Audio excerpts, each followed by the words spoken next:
Et une fois sur place, vous commencez à réaliser que nous vivons dans un monde de dualité où tout est régi par l'alternative soit ou Alex, tu es toi et je suis moi, et nous sommes tous deux des êtres humains distincts, mais dans le domaine non physique, cette distinction n'existe pas.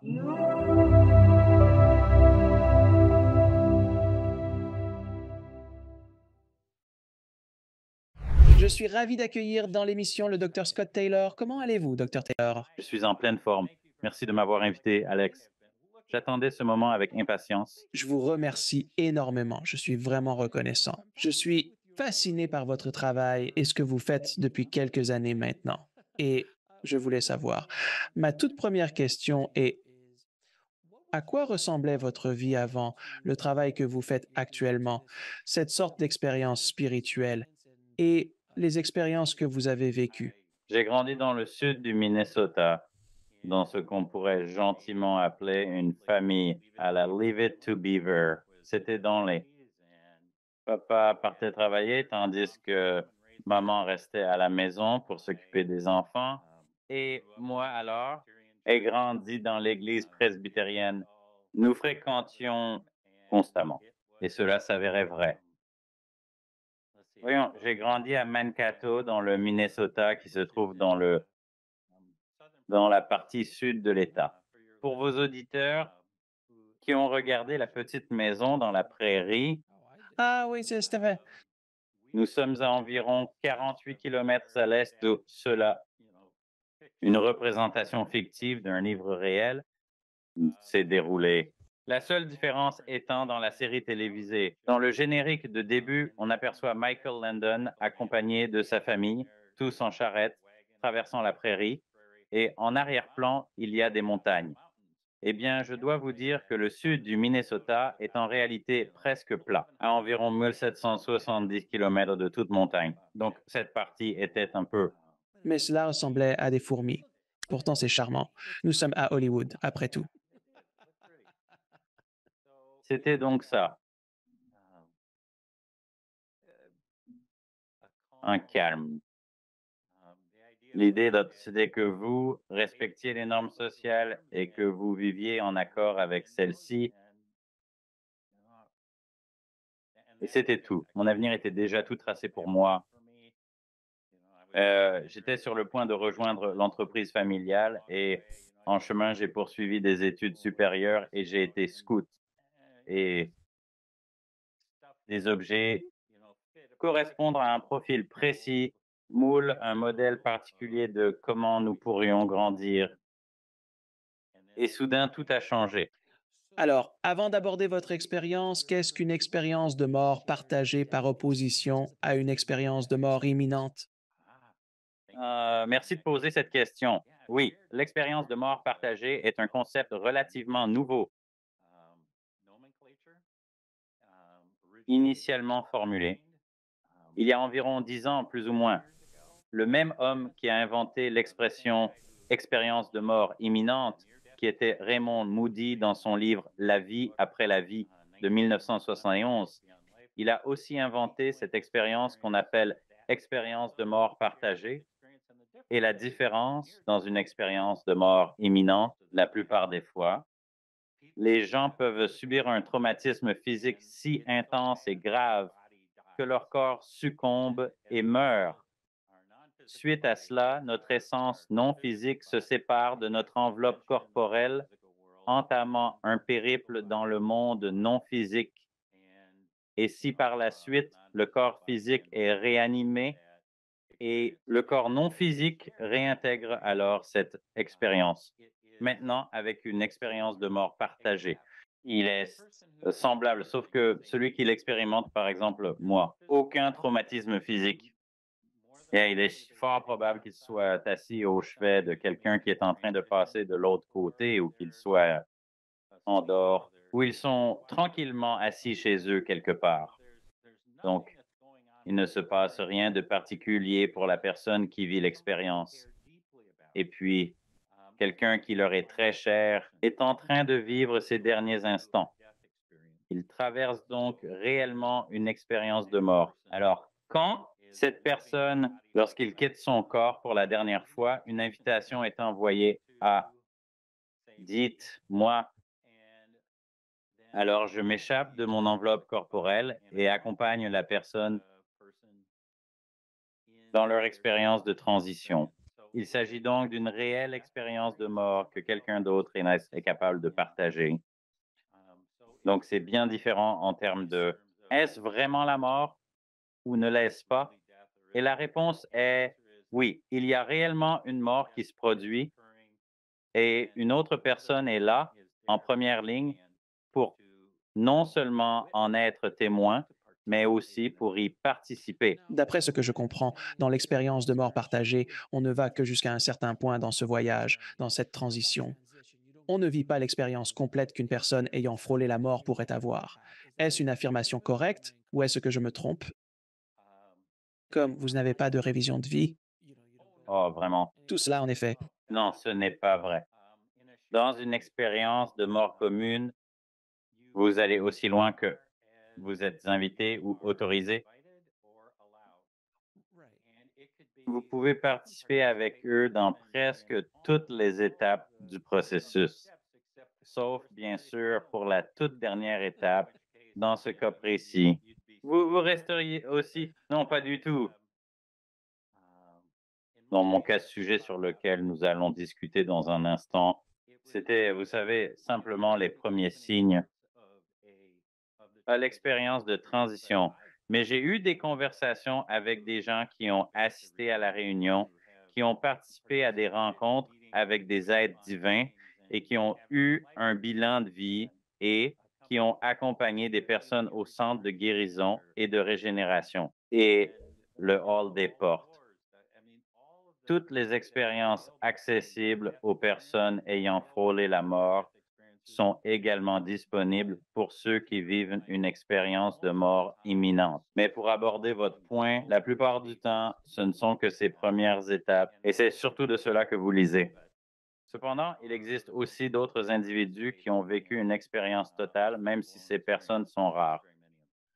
C'est un peu comme si vous alliez à l'aéroport pour dire au revoir à quelqu'un. Vous passez la porte, vous franchissez la sécurité et vous allez jusqu'à la porte juste avant qu'il monte dans l'avion, mais en général, c'est là que ça s'arrête. Vous n'avez pas de billet parce que vous n'avez pas procédé à l'achat du billet. Vous prenez congé puis vous retournez à votre domicile, en résumé. Absolument correct. Cette métaphore me plaît. Conservez-la. Je peux l'utiliser, Ça dérange si je l'utilise? bien sûr, parce que c'était la première chose qui m'est venue à l'esprit. Je me disais, oui, c'est un peu comme aller à l'aéroport et se rendre jusqu'à la porte d'embarquement, parce que je l'ai fait quand j'étais jeune, à l'époque où c'était permis d'aller jusqu'à la porte. Maintenant, on ne peut même plus aller à la porte sans avoir un billet. Mais avant, on allait jusqu'à la porte pour dire au revoir à quelqu'un ou pour accueillir quelqu'un.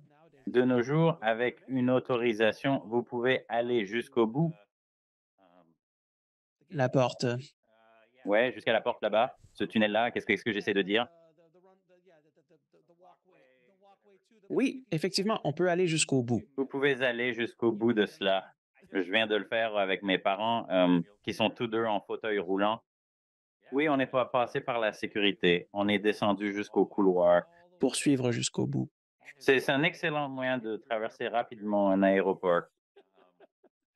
L'assistance en fauteuil roulant est de notre préoccupation.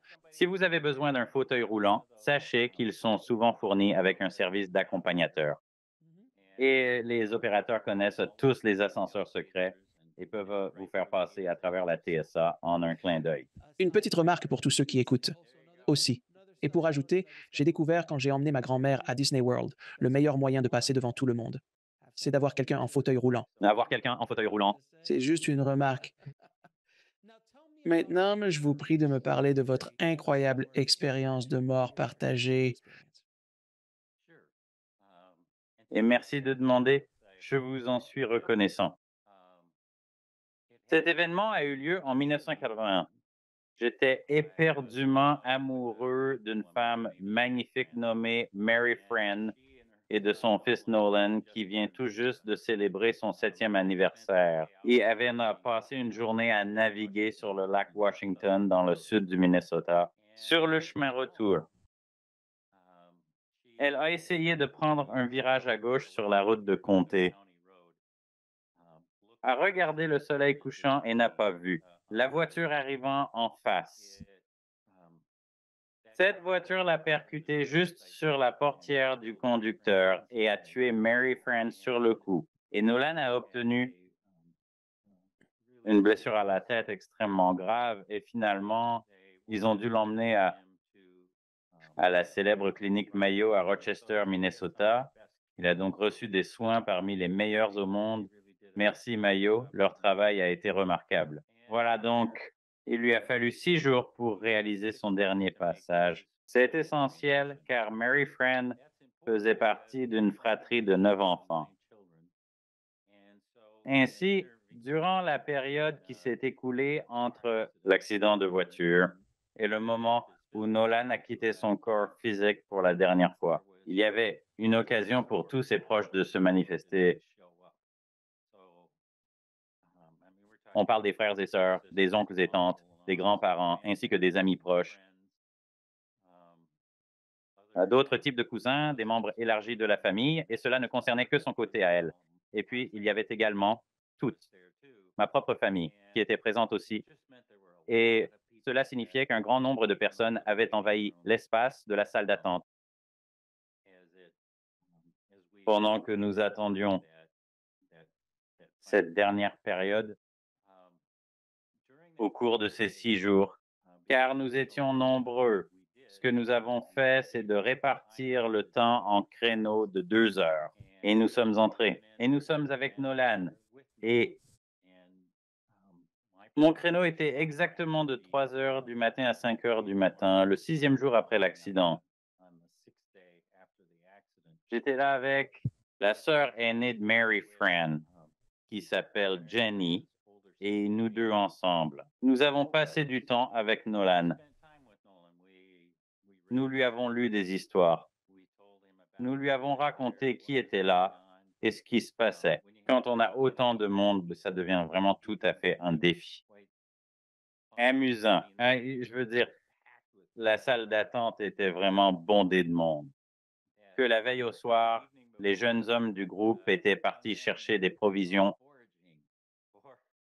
pour les coussins qu'ils avaient habilement subtilisés de chaque canapé qu'ils trouvaient à la clinique Mayo et qu'ils avaient ensuite apportés dans la salle d'attente. Ils s'endormaient à même le sol et sur les chaises. C'était réellement sauvage. Un ensemble de personnes qui s'efforcent de se relaxer tout en restant attentives, en veillant sur Nolan. Il était environ 4h45 du matin, ce qui signifie qu'il restait à peu près 15 minutes avant la fin de notre service. Et Jenny, elle était une infirmière diplômée, est descendue pour jeter un œil attentif à son dossier. Et elle examinait avec soin son dossier, puis observait les moniteurs qui entouraient son lit d'hôpital. Elle a simplement secoué la tête en me regardant, tendu la main vers moi et dit « Scott, c'est l'heure. » Alors, nous avons pris quelques chaises et nous sommes assis près de la tête de Nolan. Puis nous avons fait nos adieux, ce qui signifiait que c'était une belle occasion pour lui dire qu'il avait fait preuve d'un grand courage et qu'il avait lutté avec acharnement pendant 6 jours entiers pour rester avec nous et faire partie du groupe. Mais il était évident que son corps commençait à lâcher. Ainsi donc, Janie lui a rappelé que si jamais il pensait que sa mère viendrait le chercher, il devait se souvenir qu'elle était décédée 6 jours auparavant sur les lieux de l'accident, que si Mary Fran venait pour le chercher, il pouvait partir avec elle et que cela serait une bonne chose. Il ne devrait pas non plus se sentir coupable car il avait été un garçon extrêmement courageux et tenace en essayant de rester avec nous. Mais si Mary Fran venait le chercher, il était permis d'y aller. Il devrait y aller. Nous avons exprimé notre amour mutuel et puis nous sommes partis. Il devait être 0500 et nous sommes partis. Eh bien, il ne s'est pas écoulé plus de 45 minutes quand l'infirmière de l'étage est entrée et nous a tous réveillés dans la salle d'attente. Et toutes ces personnes sont entrées en même temps, la chambre d'hôpital de Nolan. Et c'est important parce que, pour une raison quelconque, je me suis retrouvé à la fin de ce groupe. Donc, quand je suis entré, il y avait déjà environ 4 personnes devant autour du lit, tellement nous étions nombreux. Du coup, je me suis retrouvé assis sur le rebord de la fenêtre à côté du plus jeune frère de Mary Fran, Willie. Nous attendions simplement là. Lorsque vous attendez, c'était, du moins en ce qui concerne Nolan, c'était un processus très doux que son cœur ralentissait tout simplement. Et peu à peu, les battements devenaient de moins en moins vibrants. Il s'est juste arrêté net, et ce ton sinistre qui s'est fait entendre. Et lorsque Nolan a eu une ligne plate à l'écran, ce que j'ai vu, c'était Mary Fran traverser le voile et recueillir Nolan hors de son corps physique. Et ils ont eu ces retrouvailles extraordinaires, comme vous pouvez l'imaginer, entre une mère et son enfant bien-aimé. D'une certaine manière, j'ai participé, je veux dire, assis sur le rebord de la fenêtre, mais pourtant, je suis présent et je sens l'échange émotionnel qui se produit entre ces deux individus. Et là, à ma grande surprise, ce qui s'est passé, c'est qu'alors, tous deux se tournèrent vers moi et m'ont pris dans leurs bras. Puis nous trois, nous avons marché vers la lumière. Dans la lumière, c'était vraiment extraordinaire, Alex. Cet endroit était tout simplement exquis. Vous vous rendez compte instantanément que l'univers est amour, et lorsque vous y pénétrez, vous découvrez un lieu de profond amour et d'acceptation. Aucun jugement, mais plutôt vous commencez à réaliser que vous faites partie intégrante de l'amour de l'univers. Et puis, nous trois, à savoir Mary Fran, Nolan et moi, avons eu l'opportunité de nous dire nos adieux. Et nous avons pu exprimer notre amour les uns pour les autres. Avons pu dire à quel point nous étions attachés l'un à l'autre. Et alors, nous avons eu l'opportunité d'être simplement unis dans cet endroit vraiment extraordinaire. Et ensuite, à un certain moment, on avait l'impression que c'était fini. Les deux se sont retournés, ont quitté les lieux et se sont enfoncés dans la lumière. Et je suis revenu à l'intérieur de mon corps physique. C'est la première partie de l'histoire. Rapidement, si je peux intervenir, qu'est-il arrivé à votre corps pendant ce temps? Évidemment, vous n'étiez pas mort. Vous étiez plutôt dans une sorte d'état méditatif. Claire. Donc, vous étiez dans une sorte d'état méditatif parce que d'autres personnes étaient autour de vous. Donc, vous n'étiez pas seul dans la pièce. Je n'étais assurément pas seul. Alors, quelqu'un s'est demandé, genre, Hey, qu'est-ce qui se passe avec Scott? C'est la partie B de l'histoire. Je me suis avancé. Merci pour cette transition. C'était parfait. Alors, ce qui s'est passé, c'est que j'étais avec Mary, Fran et Nolan dans la lumière. Et pourtant, dans mon corps physique, je me souviens que je suis assis sur le rebord d'une fenêtre et juste à côté de moi, voici méchant. Nos épaules se touchent. Je le suis aussi, pleinement présent dans la pièce. J'ai donc maintenant cette conscience divisée où je suis avec Mary, Fran et Nolan et je suis dans la pièce. Je n'avais pas de mots pour ça à l'époque. Ça m'a pris beaucoup de temps pour le trouver. Je l'appelle la bilocation. C'est le meilleur terme que je puisse trouver. Compris. J'avais deux consciences nettement séparées l'une de l'autre, toutes deux entièrement fonctionnelles. Et je le sais parce que je réside dans cet espace incroyable, ce lieu. Zone de... J'adore cela. Et d'abord observé par moi quand Nolan est récupéré par sa mère et ensuite quand je le suis à la lumière avec eux. Cela, c'est comme si l'amour infini de l'univers résidait en moi, aspirant ardemment à se libérer. Et mon visage, était cette manifestation d'allégresse, d'extase, de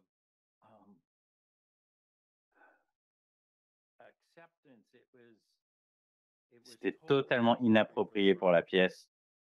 Et donc, la seule chose qui me soit venue à l'esprit à faire a été de prendre et de couvrir mon visage avec mes mains, car si quelqu'un avait posé son regard sur moi, je suis convaincu qu'il n'aurait pas saisi ce qui se déroulait et que ma réaction était complètement inadéquate pour la situation de la pièce parce que, rappelez-vous, ils venaient juste de perdre leur neveu, leur cousin, leur ami, peu importe, et c'est la deuxième fois en 6 jours que nous perdons quelqu'un. D'abord Mary, puis Fran et maintenant Nolan. Et il y a une salle remplie de personnes en deuil qui s'étreignent et qui cherchent du réconfort, trouvant réconfort dans la présence de l'autre. Et je ne pouvais pas faire cela à ce moment précis. Alors, instinctivement, j'avais placé mes mains sur mon visage. Et ensuite, lorsque mon être non physique a réintégré mon corps physique, j'ai réussi à retrouver mon calme. J'ai pu retirer mes mains de mon visage et j'étais en mesure de me joindre aux autres personnes endeuillées présentes dans la pièce. Donc, la réponse brève à votre question était que j'étais totalement présent dans la pièce. C'est fascinant, non? Voilà. Cela est vraiment fascinant, étant donné que de nombreux textes anciens font référence à ces yogis qui avertent la capacité de réaliser ce que vous venez de décrire, à savoir être présent en deux lieux à la fois, d'avoir deux consciences opérant simultanément.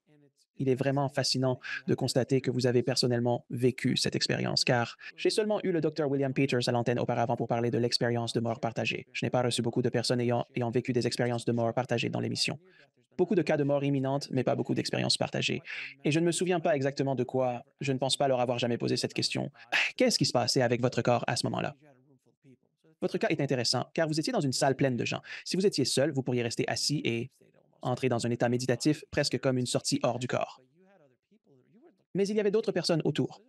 Vous étiez entouré. Donc, c'est absolument fascinant ce qui s'est passé. Alors, l'œuvre de William Peters et le travail que j'ai réalisé sur les expériences de mort imminente et de mort partagée. Nous savons des choses sur cette transition.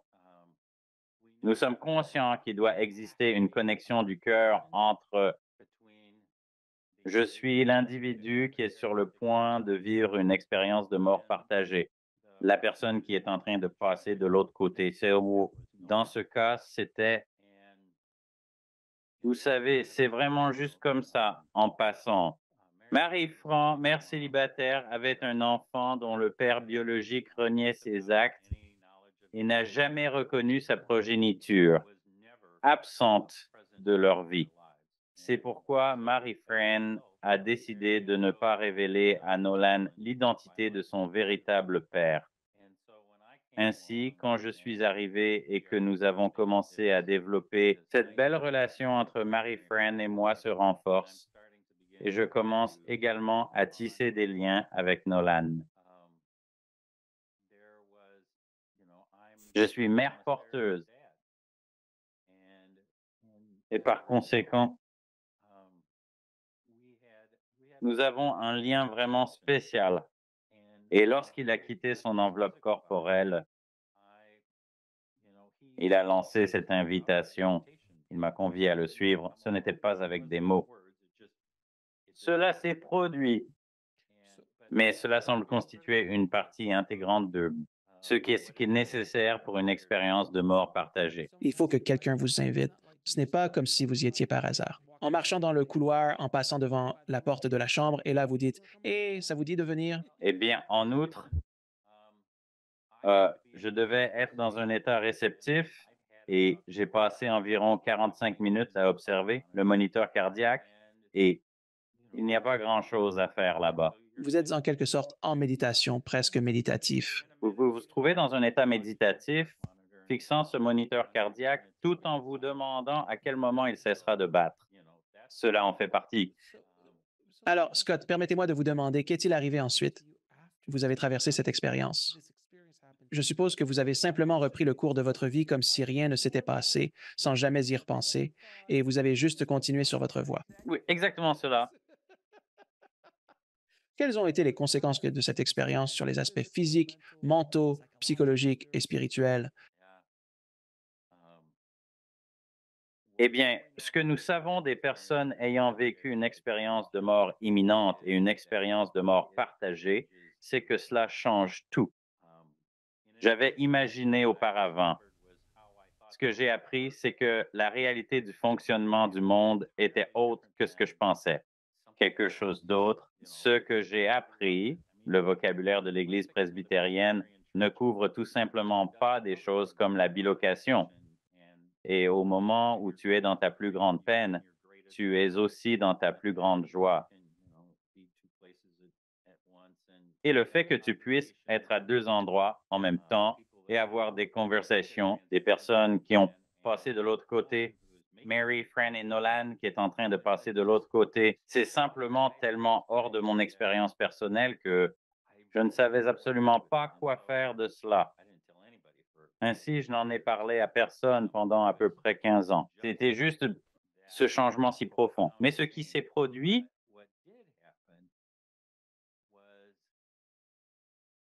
je savais que si je l'avais fait une fois, je pourrais le refaire. Et cela est devenu une partie de qui je suis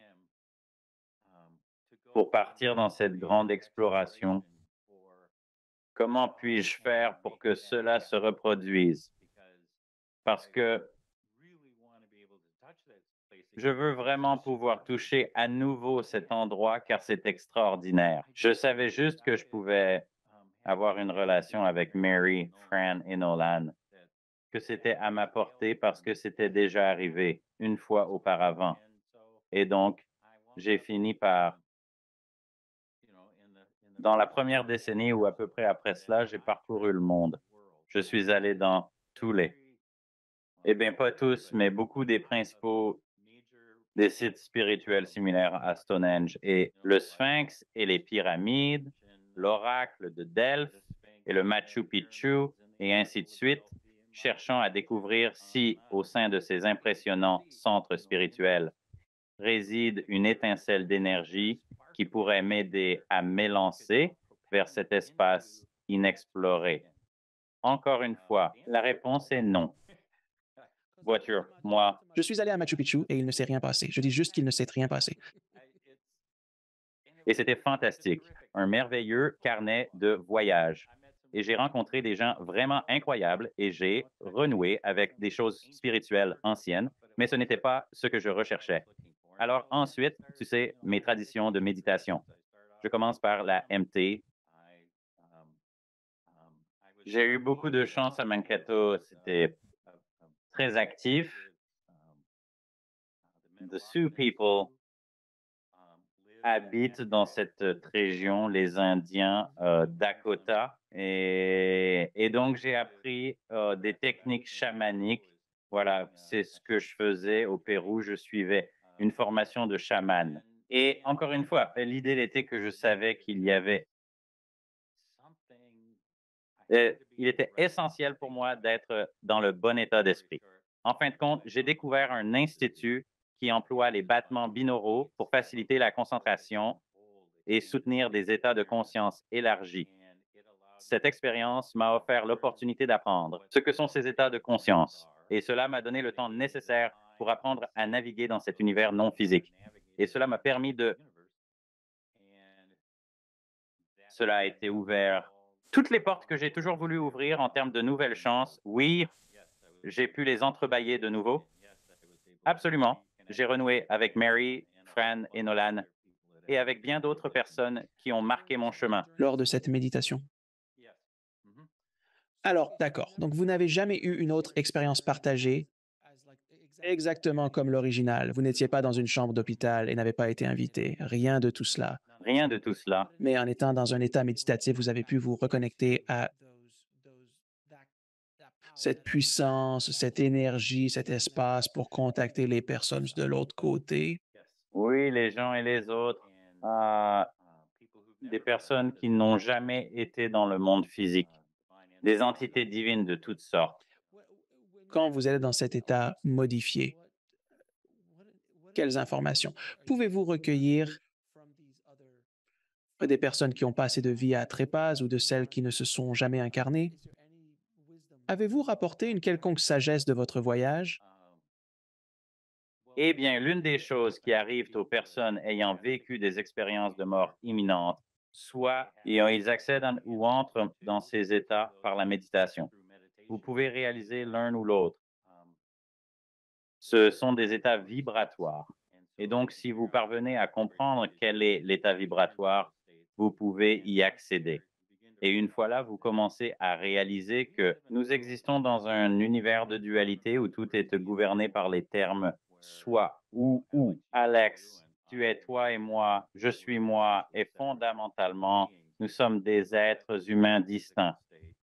Mais dans l'état non physique, cela n'est pas vrai. Il s'agit d'un état où tout est interconnecté et par conséquent, il est régi par les règles des deux univers.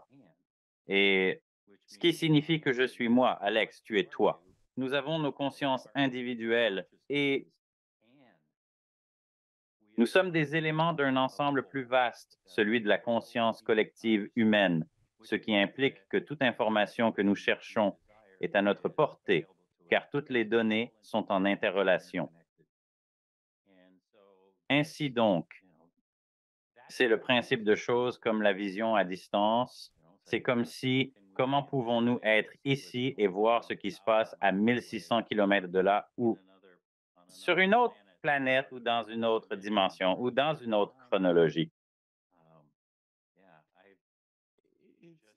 Au cours des 2 dernières semaines, j'ai eu des conversations captivantes avec des individus qui pratiquent l'art de sauter d'une chronologie à une autre. Ils ont une vie. J'ai une vie. Scott Taylor à l'appareil. Dans l'univers A, mais il y a un Scott Taylor dans l'univers B. Et peut-être vous pouvez intervenir et interagir avec cette personne. Cela est tout à fait fascinant. Je veux dire, l'idée même de ce... Oui, exactement. Ça se prononce tout naturellement. L'erreur que beaucoup d'entre nous commettent est de se sentir déconnectés, de croire que nous sommes uniquement des individus séparés, surtout en Occident, où l'on nous inculque sans relâche l'importance de notre individualité. Nous sommes isolés de tout le reste, mais comme nous commençons à le réaliser maintenant avec les épreuves que traverse notre planète, ce que nos économies endurent également, nous sommes tous interconnectés et dépendons les uns des autres, à l'image des pièces d'un grand puzzle. C'est semblable à regarder deux fourmis sur le sol et prétendre qu'elles ne sont pas connectées. Elles font partie du même ensemble, de la même colonie où règne une reine, et elles travaillent toutes en synergie. Bien qu'elles soient des individus avec leurs propres tâches, elles contribuent conjointement au bien-être de leur communauté, ce groupe unifié. Et c'est juste un petit exemple de là où nous en sommes. Et c'est l'un des aspects puissants. Je pense que c'est l'une des choses les plus puissantes à propos d'Internet. C'est que nous sommes maintenant interconnectés d'une manière que nous n'avions jamais connue dans l'histoire de l'humanité, du moins que nous le sachions. Nous sommes interconnectés ici dans le monde physique et nous le sommes également dans le domaine non physique. Ainsi, ce que nous constatons, c'est que ce qui a toujours été présent dans le non physique se manifeste désormais aussi dans le monde physique. Ouais, de manière rudimentaire. Mais nous le pouvons. Je veux dire Internet tel que je le connais, en croissance. Vous et moi venons d'un endroit où il n'y avait pas d'Internet. Nous sommes tous les deux nés à une époque où l'Internet n'existait pas. Alors, nous saisissons bien la différence. Mais quand Internet est arrivé, c'était rudimentaire, c'était brutal. Il fallait obtenir ces disquettes AOL gratuites pour se connecter. Autrefois, c'était une expérience vraiment brutale. Cela s'est amélioré progressivement, encore et encore, et cela va continuer à devenir de plus en plus avancé avec le temps. Vous rappelez-vous quand 50K de vitesse était 50K? Vous plaisantez? Juste rapide. Mon premier modem fonctionnait à 2400 bauds.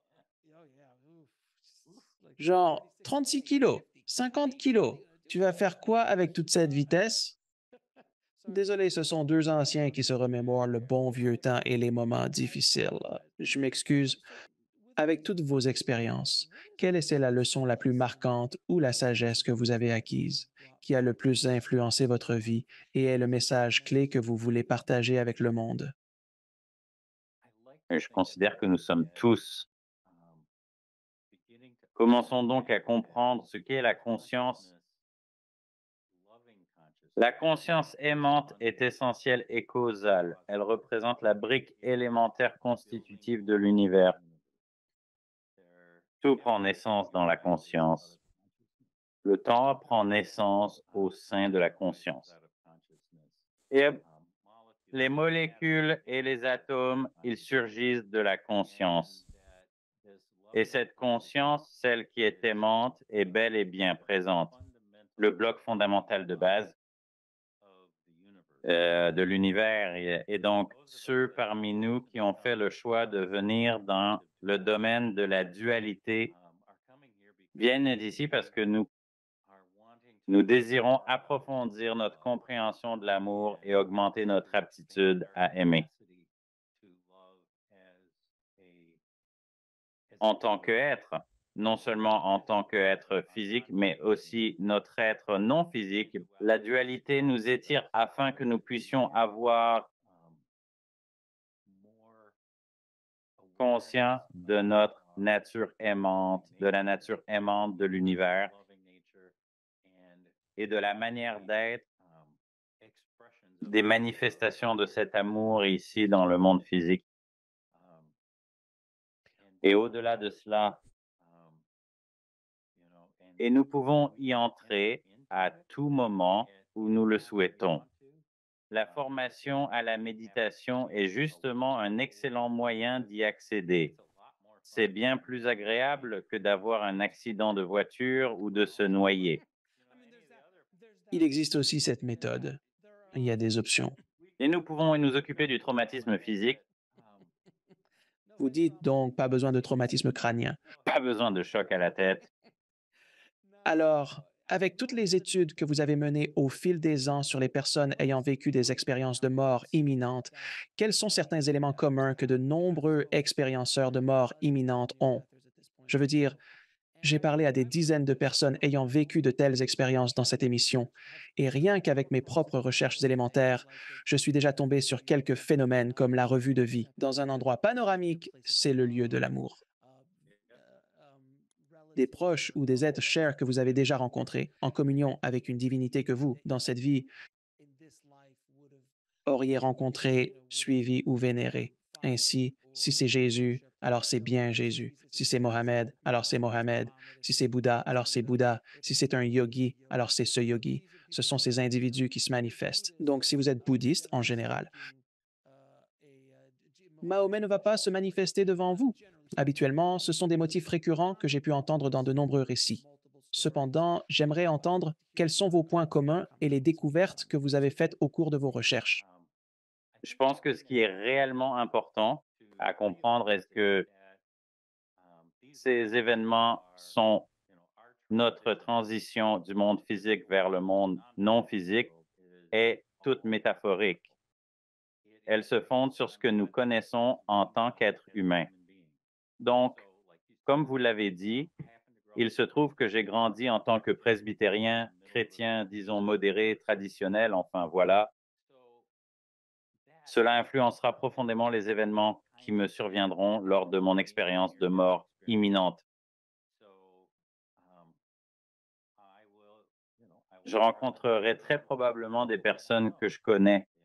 Mon cher ami, voici mes grands-parents, mes cousins qui sont malheureusement décédés, mes meilleurs amis du lycée qui sont aussi passés de l'autre côté. Ils seront présents à mes côtés car c'est ce que j'espère. Là réside le lien profond de mon cœur.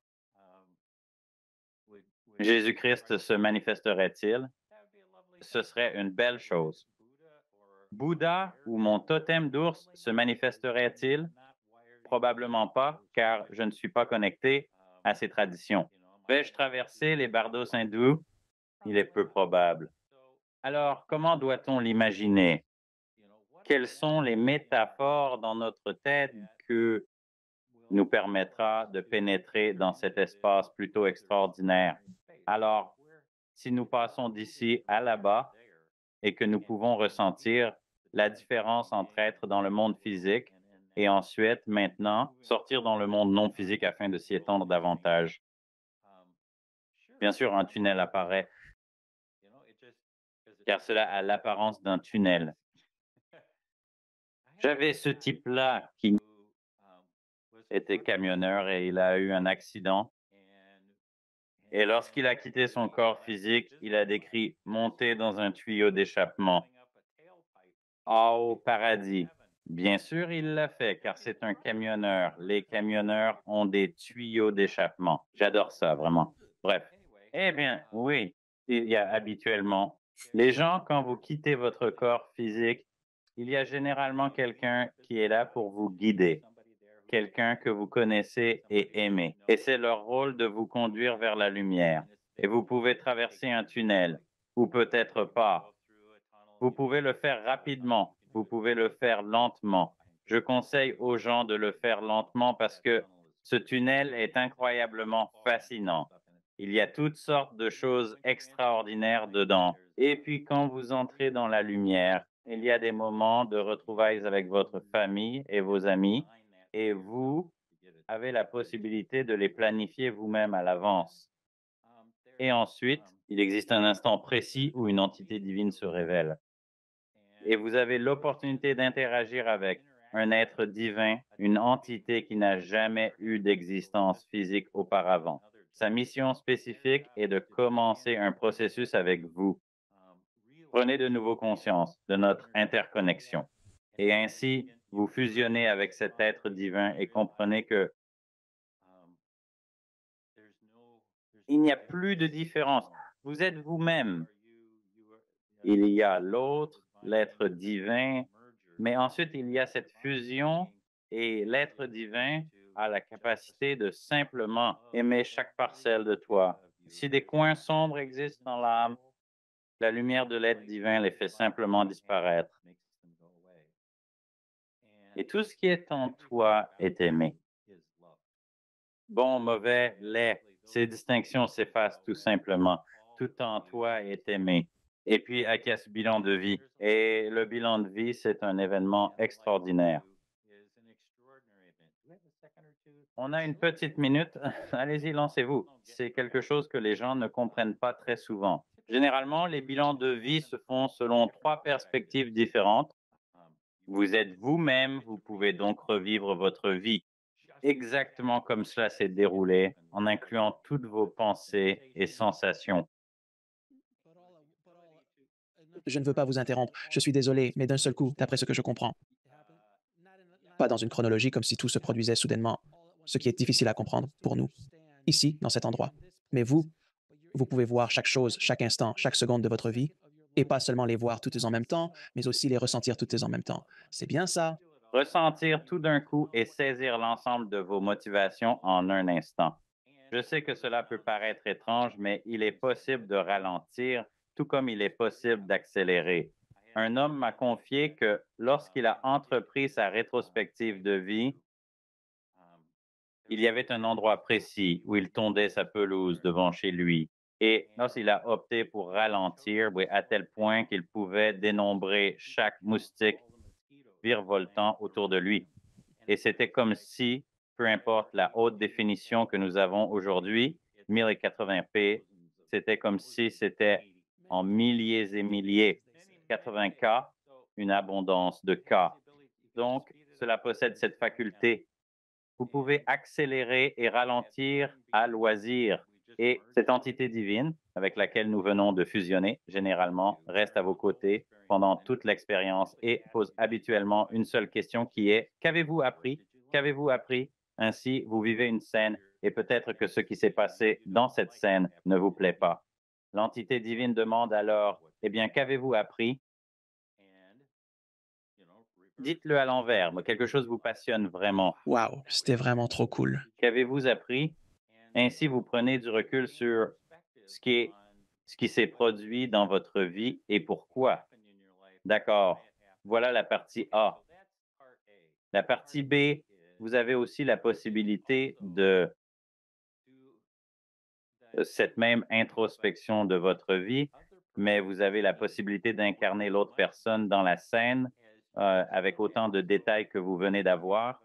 Donc, si vous avez un meilleur ami, vous pouvez jouer le rôle de cet ami dans la scène et savoir exactement ce qu'il pensait, comment il percevait le monde et ce qui motivait ses actions.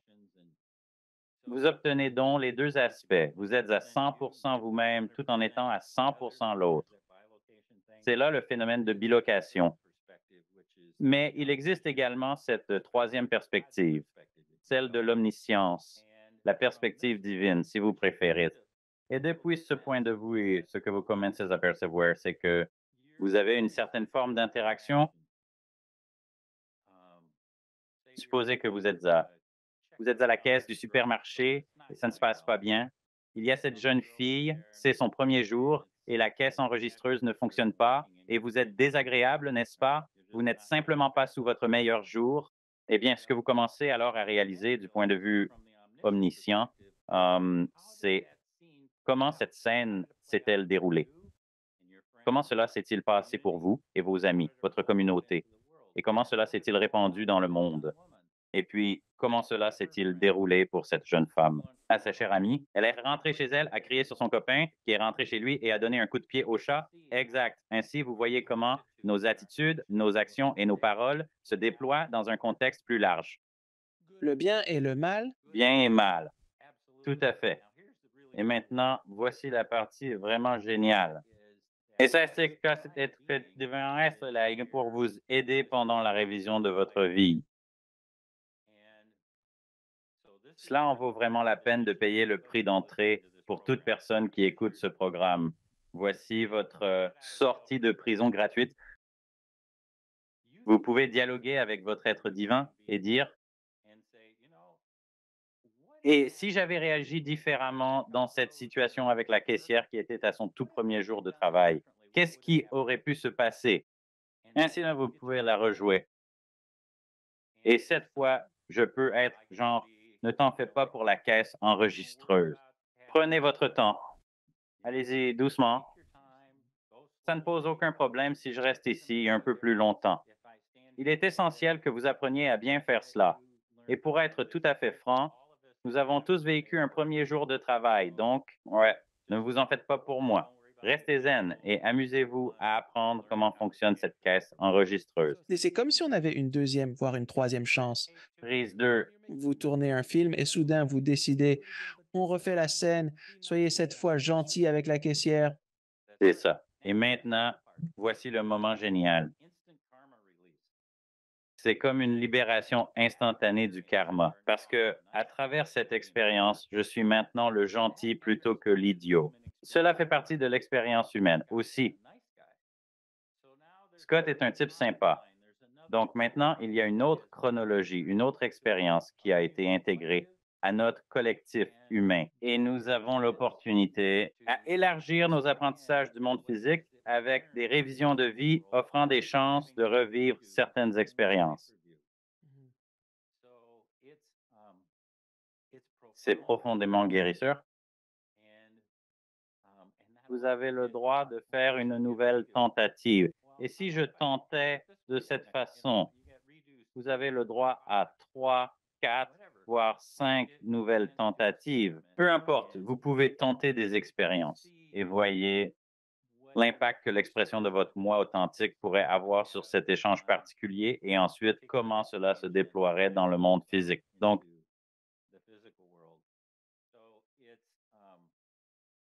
c'est une chose plutôt extraordinaire.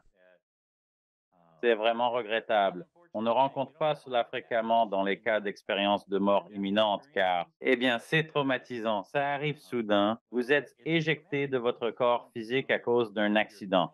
Vous êtes plongé dans ce monde qui vous est inconnu et auquel vous ne vous attendiez pas. Il a des règles complètement différentes pour la façon de vous orienter et ce que vous apprenez. Et certaines de ces opportunités simplement. Vous ne savez pas saisir les occasions pour en bénéficier, n'est-ce pas? Mais à présent, vous le pouvez. Voilà quand l'être divin entre en scène. Cet être divin sert de guide touristique pour vous montrer ce que c'est de retourner dans ce monde non physique. Vous avez en quelque sorte besoin de quelqu'un pour vous guider à travers ce processus. Un peu comme lorsqu'un enfant naît, nous sommes leur guide en tant que parents, nous les accompagnons dans cette expérience. Genre, hey, nous sommes déjà passés par là. Voici comment tu marches. Ne touche pas au feu. Tu vas te brûler. Ne mets pas cela dans ta bouche, s'il te plaît. Toutes ces sortes de choses sont similaires, mais d'une autre manière. Après un temps, ce qu'il faut faire, c'est se souvenir de ce que c'est que d'être à nouveau dans cet espace. Et l'être divin est là pour aider dans cette transition. Il y a une multitude de choses. Le cercle du moi est cela aussi. Dans notre cercle d'amis, Miloet, il y a un centre de guérison et régénération. Qu'est-ce que la guérison? Je n'ai pas entendu cette phrase. D'accord. Donc, il y a souvent un centre d'accueil disponible. Alors, vous montez et une personne empreinte de bienveillance vous salue avec un sourire. Bonjour et bienvenue dans l'au-delà. Ce que nous souhaitons, pour commencer, c'est que vous procédiez à votre enregistrement.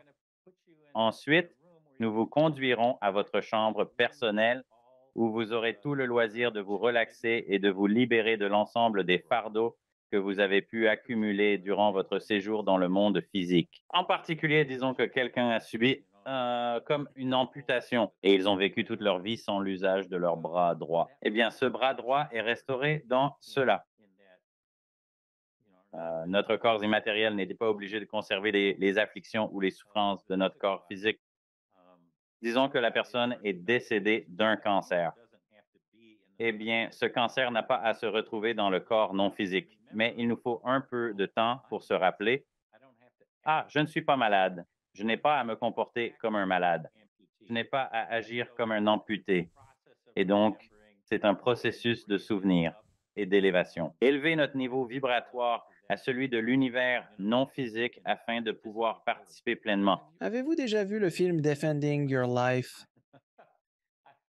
Je me sers constamment de ce film. C'est tellement génial. Et surtout, je sais que je m'assiérai là me disant, défends ta vie.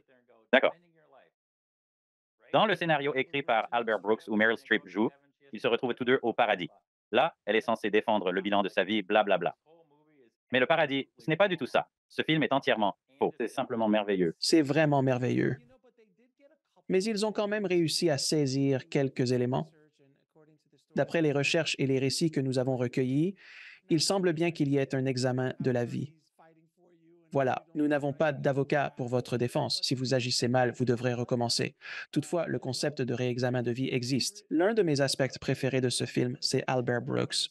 Pour tous ceux qui écoutent, allez voir Defending Your Life avec Meryl Streep et Brooks, et sachez qu'Albert Brooks en est le scénariste et le réalisateur, et qu'il entre dans chaque restaurant et peut manger ce qu'il souhaite vraiment tout le temps et la nourriture apparaît instantanément et ils aiment juste ça. Et lui, ben, il est tellement pris par l'idée, je prends. Je peux emporter ces tartes aux pommes à la maison et le voilà qui se promène avec genre 15 boîtes de tartes aux pommes en retournant à sa chambre d'hôtel où il réside pendant qu'il défend sa vie. Et plus votre vie est mauvaise, plus vous avez de jours à examiner et plus votre vie est belle. Vous n'avez genre que 2 jours pour considérer les choses sous cet angle. C'est une idée fascinante de ce que cela représente. Et un autre de mes favoris, si nous empruntons cette voie, c'est Au-delà de nos rêves, qui est un film tellement merveilleux. Alors, celui-là est un exemple vraiment merveilleux de ce dont nous parlons, la lumière. Et lorsque les gens, quand ils traversent le tunnel, ils entrent dans la lumière. Et c'est comme une réunion de famille, n'est-ce pas? Il y a trois sortes de lumières différentes. Il y a la lumière noire, la lumière blanche et la lumière pure. Et chaque type de lumière dans lequel vous entrez offre une expérience différente. Eh bien, nous voyons beaucoup de lumière blanche dans les médias. C'est cette lumière puissante qui est tout simplement accablante et c'est toute aimante. Et voilà, c'est une des choses sympas que j'ai apprises grâce à quelqu'un. Vous devenez une partie de la lumière, vous y entrez, et si vous êtes vraiment astucieux, vous regarderez derrière et verrez qu'il n'y a pas d'ombre, car cette lumière émane effectivement d'une source. Mais tu fais partie de la lumière quand même. Donc c'est de la lumière blanche. On en voit beaucoup. Harry Potter l'a traversée. Il a vécu une expérience de lumière blanche. Enfin, c'est ça. La lumière noire, par opposition, représente cet espace de potentiel illimité. Elle incarne ce qu'était l'univers avant que la matière ne soit créée. Et si tu es quelqu'un issu de l'Ancien Testament, la Genèse chapitre 2 parle de comment au commencement il existait le Verbe et ce Verbe se trouvait dans le vide. Et voici le vide. C'est ici que tout existe, en potentiel. Son potentiel. Il n'existe ni le temps ni l'espace. C'est juste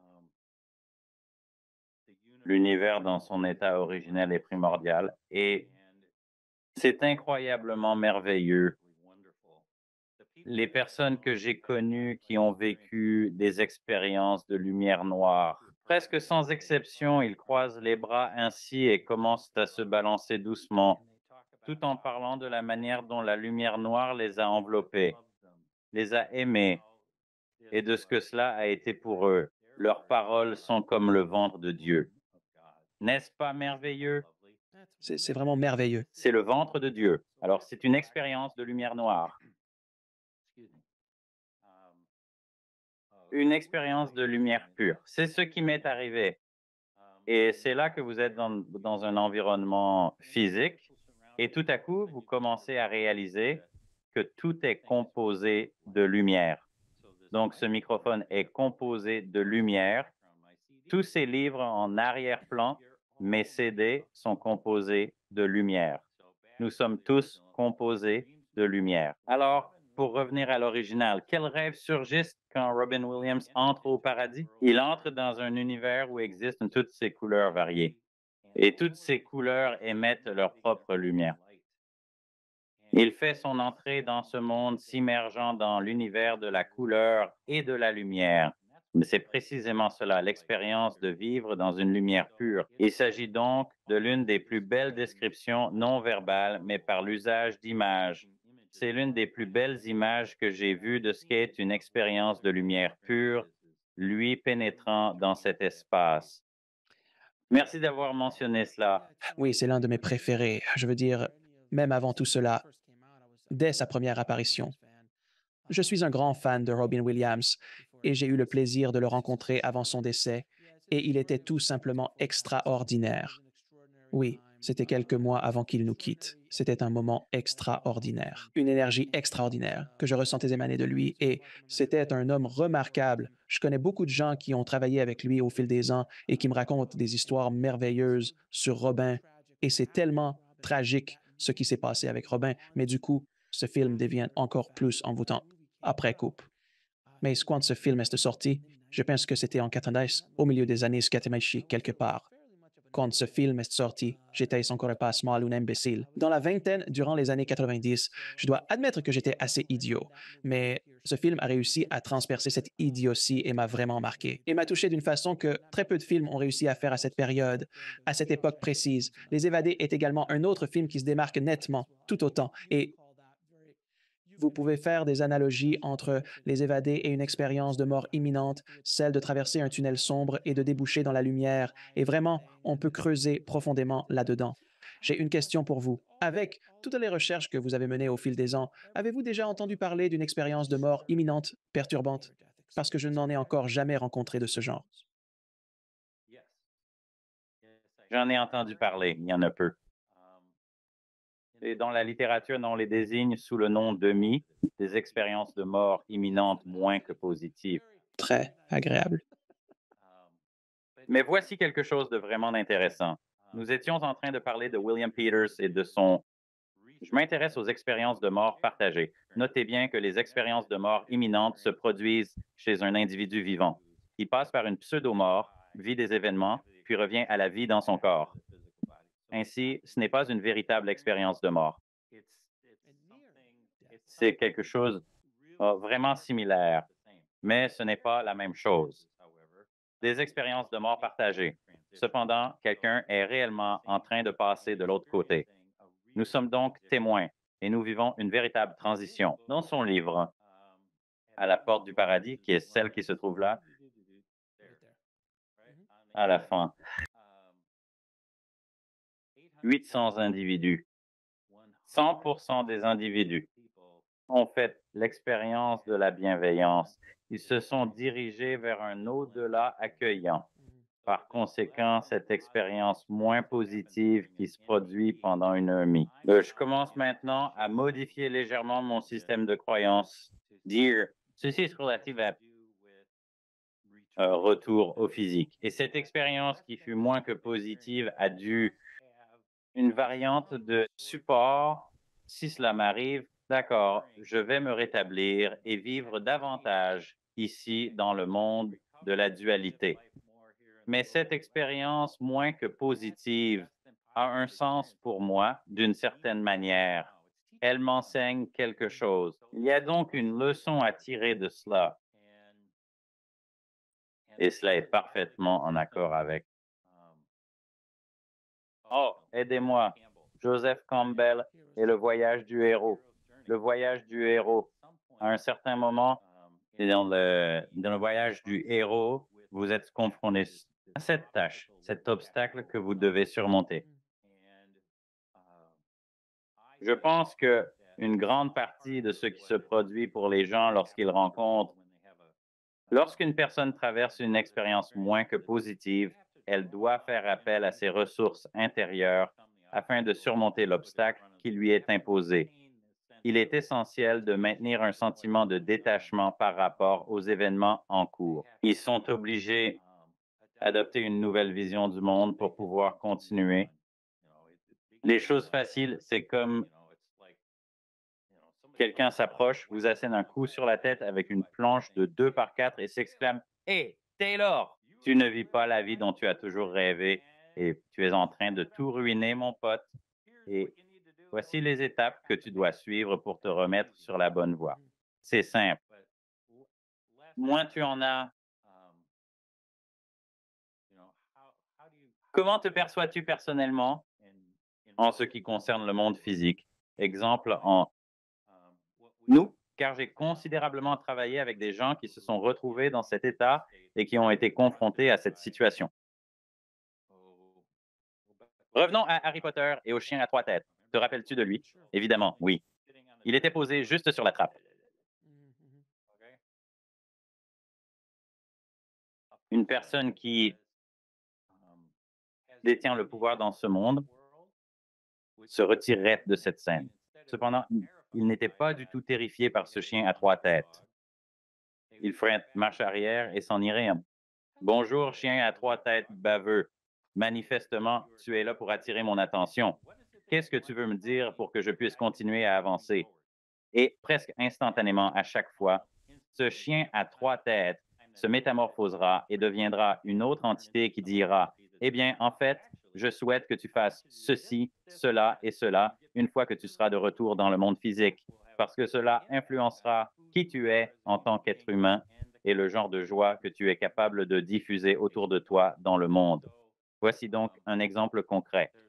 Ainsi, ces expériences pourraient potentiellement nous révéler beaucoup d'informations. Il n'y en a pas autant que ça. Et honnêtement, j'en ai vraiment eu. J'avais plus d'un entretien de prévu avec quelqu'un et souvent, ils se rétractaient à la dernière minute parce que c'est trop douloureux pour eux d'en parler. Donc, il n'y a pas tant que ça d'écrit à ce sujet. Quand vous avez une expérience, je cite, pas si, comment dit-on déjà? Pas si positive ou pas si, comment dire, agréable. Moins que positive. Expérience moins que positive. Concernant Ned, il me semble, d'après ce que vous expliquez, que tout cela repose en quelque sorte sur l'amour, comme si c'était nécessaire pour vous d'apprendre et d'assimiler ces leçons à ramener avec vous. Certaines personnes peuvent l'entendre d'un être divin, d'autres ont besoin d'un chien à 3 têtes qui bave pour capter leur attention. Parfois, ils comprendront ce qui se passe et parfois, ils seront juste terrifiés. Donc, il y a ces cas. Est-ce une affirmation juste? Affirmation juste. Et encore une fois, toujours, il y a cet être divin qui est juste là. Ouais, exactement. Peut-être que l'une des leçons que nous devons apprendre dans la vie est de demander de l'aide lorsque nous en avons besoin.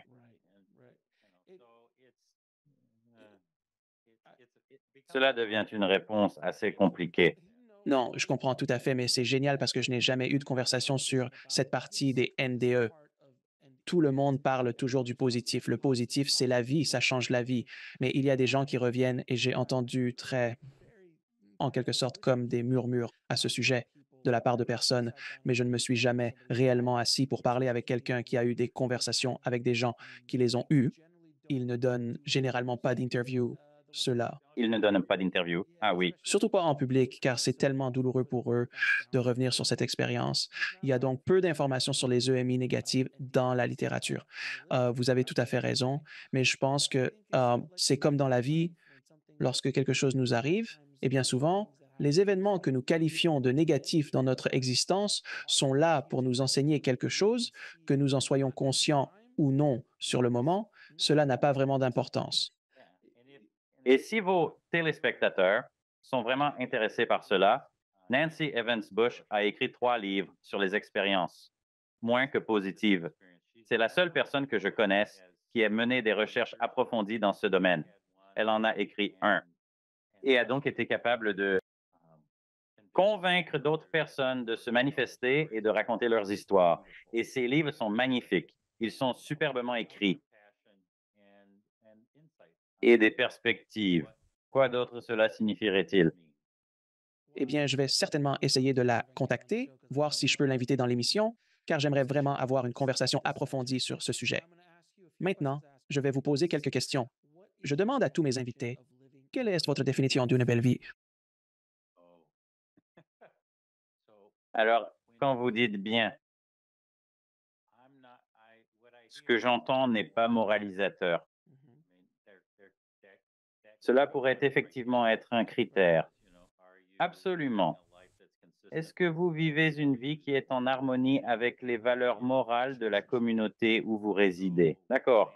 Donc, ma réponse est genre, pas ça, pas ça, pas ça, on ne va pas dans cette direction. Quand je vous entends parler de bonne vie, ce que j'entends, c'est vivez-vous une vie authentique? Vivez-vous une vie qui est l'expression la plus fidèle de qui vous êtes? Poursuivez-vous cela? Genre des expériences pour lesquelles vous vous êtes inscrit en naissant dans ce monde, car nous le faisons tous.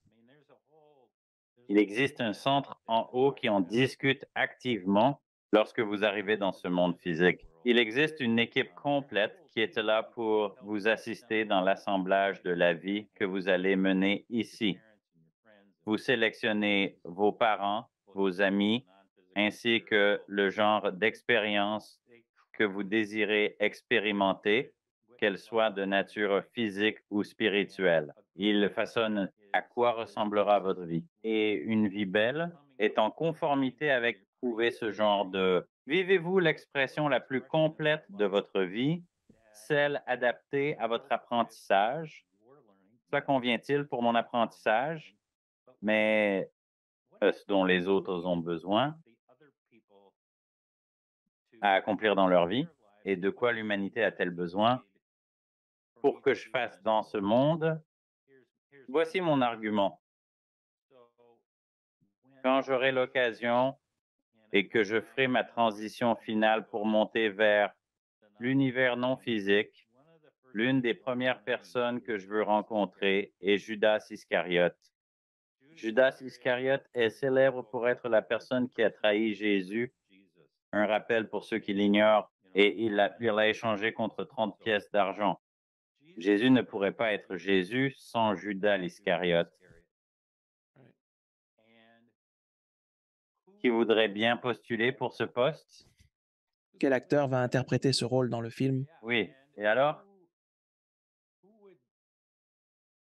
Est disposé à accepter la haine et les malédictions accumulées pendant des milliers d'années et par des millions de personnes pour la trahison de le divin Jésus-Christ. Et selon ma vision du monde, cela devait être le meilleur ami de Jésus. Car qui d'autre ferait cela pour lui? Quelqu'un qui l'aimait vraiment beaucoup, cela ne fait aucun doute, n'est-ce pas? Il serait disposé à sacrifier non seulement sa propre vie, mais également sa réputation et tout ce mauvais karma que les gens continuent de lui envoyer sans relâche depuis des millénaires. À ce stade, Judas est devenu un nom commun. Il suffit de dire Judas et on sait précisément ce que cela implique. Vous savez exactement de quelle personne on parle, mais cela représentait sa vocation. C'était l'expression la plus complète et la plus fidèle de son être, de jouer ce rôle pour que, ensemble, les deux pourraient créer la vie de Jésus est centrale dans la foi chrétienne et où il devait se rendre. Alors, quand vous m'avez posé la question sur ce qu'est une bonne vie, je pense que cela a à voir avec qui vous êtes vraiment. Vivez-vous en harmonie avec votre moi authentique? Cette expression de la physicalité d'une manière qui vous donne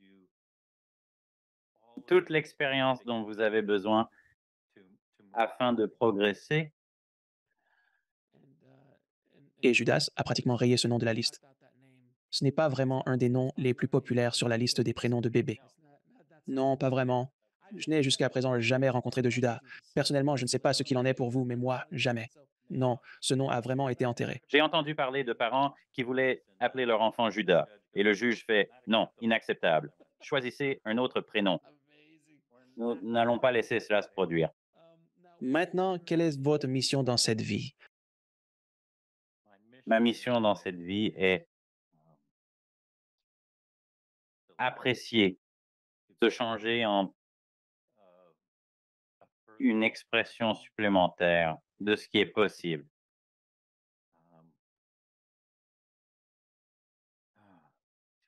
Pour élargir ma capacité à aimer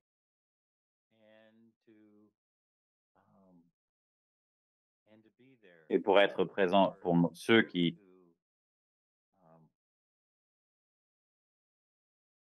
veulent passer du temps ensemble, Qui veulent se joindre à vous dans le voyage, monsieur, qui le veulent.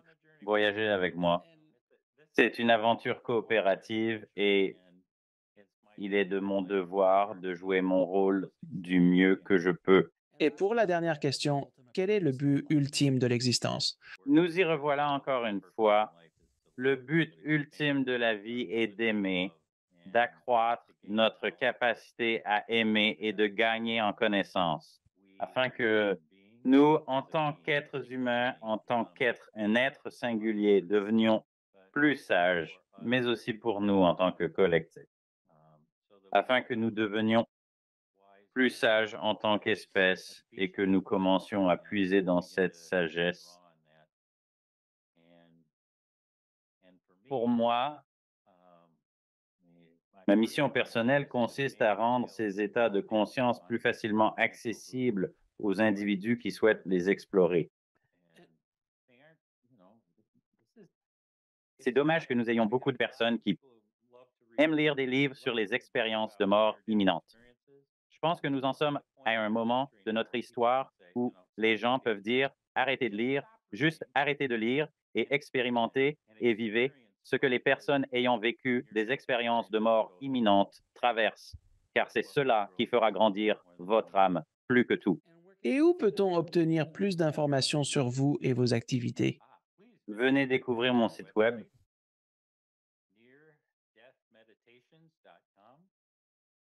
neardeathmeditation.com. Vous y trouverez une multitude de choses sur moi. Je donne des cours où j'emmène les gens dans les lieux visités par ceux ayant vécu des expériences de mort imminente. Et si vous ne souhaitez pas suivre un cours, vous pouvez acheter. Ce sont mes 6 CD qui se trouvent là-haut, au-dessus de ma tête. Donc, vous pouvez les faire à la maison. Vous pouvez pratiquer ces méditations chez vous. La technologie que nous utilisons s'inspire des battements binauraux, ce qui est parfait pour focaliser votre attention et accroître votre conscience. Par ailleurs, je suis podcasteur, donc je vous invite à rechercher sur YouTube les dossiers de l'au-delà pour découvrir mes contenus. les archives de l'au-delà et vous découvrirez des entretiens vraiment intéressants avec des chercheurs et des personnes ayant vécu des expériences de mort imminente. Alors, entre mon site web et mon podcast, ça fera l'affaire. Dr. Taylor, discuter avec vous a été un réel plaisir et très amusant. Merci infiniment d'avoir participé à notre émission. Je suis reconnaissant pour votre travail dévoué et l'amour que vous cherchez à répandre dans le monde, mon ami. Votre contribution est précieuse. Alex, c'était génial. J'ai vraiment passé un bon moment et merci d'avoir posé de si bonnes questions. Je suis reconnaissant. Merci de regarder. Cliquez sur une des vidéos ci-dessous pour poursuivre votre voyage et n'oubliez pas de vous abonner.